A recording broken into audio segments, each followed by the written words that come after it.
ಪಕ್ಷಿಗಳು ಒಂದು ವೃಕ್ಷದಲ್ಲಿ ಕುಳಿತು ಪ್ರಾತಃ ಕಾಲದಲ್ಲಿ ಅಗಲಿ ಹೋದಂತೆ ಮೋಹದ ಸತಿ ಸುತಾದಿಗಳು ಅಗಲಿ ಹೋಗುತ್ತಾರೆ. ತೀರಿದ ದೀಪದಂತೆ ಸಂತೆ ತೀರಿದ ಪೇಟೆಯಂತೆ ಬಯಲು ಬಯಲಾಗಿ ಹೋಗುತ್ತಾರೆ. ಗಂಡಂದಿರಲ್ಲಿ ಸುಖ ಎಂಬಿರಿ, ಗಂಡು ಮಕ್ಕಳಲ್ಲಿ ಸುಖ ಎಂಬಿರಿ, ಗಂಡು ಮಕ್ಕಳಲ್ಲಿ ಸುಖ ಇಲ್ಲ.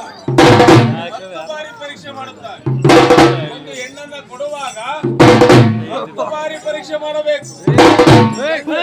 ಒಳ್ಳೆಯವನೋ ಕೆಟ್ಟವನೋ ಬಾಬಾ ಮುಂದಕ್ಕೆ ಬಾ. ಹೇಗೆ ಗಂಡು ಒಳ್ಳೆಯವನೋ ಕೆಟ್ಟವನೋ 10 ಬಾರಿ ಪರೀಕ್ಷೆ ಮಾಡಿ ಹೆಣ್ಣನ್ನ ಕೊಟ್ಟು ವಿವಾಹ ಮಾಡುತ್ತಾರೆ. ಒಳ್ಳೆಯ ಹುಡುಗ ಎಂದು ಹೆಣ್ಣನ್ನ ಕೊಟ್ಟು ವಿವಾಹ ಮಾಡುತ್ತಾರೆ. ಮಗಳನ್ನ ಕೊಟ್ಟು ಮದುವೆ ಮಾಡಿ ಕೊಡುತ್ತಾರೆ. ವಿವಾಹವಾದ ಮರುದಿನವೇ ತೀರಾಡಿಕೊಂಡು ಬಂದಿರುತ್ತಾರೆ. ಆಗ ಹೆಣ್ಣು ಒಪ್ಪಿಕೊಳ್ಳುತ್ತಾಳೆ.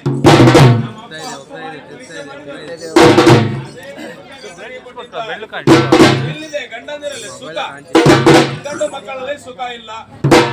ಹೆಂಡತಿಯರಲ್ಲಿ ಸುಖ ಎಂಬಿರಿ, ಹೆಂಡತಿಯರಲ್ಲೂ ಸುಖ ಇಲ್ಲ. ಮದುವೆ ಯಾರು ಆಗಬೇಡಿ ಯುವಕರು. ಅಲ್ಲವೇ ರುದ್ರ,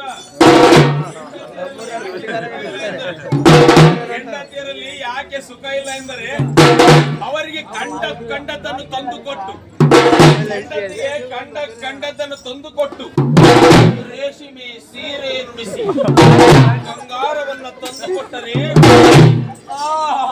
ಗಂಡ ಒಳಗೆ ಬಾ ಎಂದು ಕರೆಯುತ್ತಾಳೆ.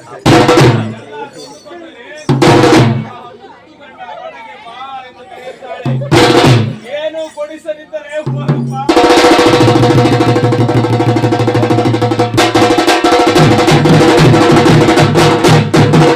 ಏನು ಕೊಡಿಸದಿದ್ದರೆ ಹೋಗಪ್ಪ ಬಂಡ ಬಾಯಿರ ಹೊರಗೆ ಹೋಗೆನ್ನುತ್ತಾರೆ. ಮತ್ತು ಮಕ್ಕಳಲ್ಲಿ ಸುಖ ಎಂದಿರಿ, ಮಕ್ಕಳಲ್ಲೂ ಸುಖ ಇಲ್ಲ. ಸುಮ್ಮನೆ ಮಕ್ಕಳನ್ನು ಬಡಿದಾಡಿಕೊಂಡು ಜೀವನ ಮಾಡುತ್ತಾರೆ.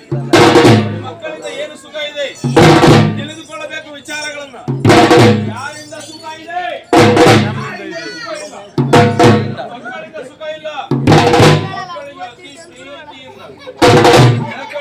ಪ್ರೀತಿಯಿಂದ ಹಾಲು ತುಪ್ಪ ತೈಲ ಎಣ್ಣೆ ಕಾರ್ಯಗಳು ಮಾಡಬೇಕು.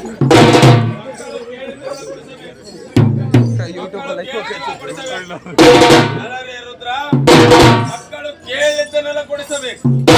ಹೊಸದಾದ ಕೊರೋನಾ ಪ್ರಯುಕ್ತ ಆನ್ಲೈನ್ ಕ್ಲಾಸ್ ಬಂತು. ಎಲ್ಲರ ಕೈಯಲ್ಲೂ ಸ್ಕ್ರೀನ್ ಟಚ್ ಮೊಬೈಲ್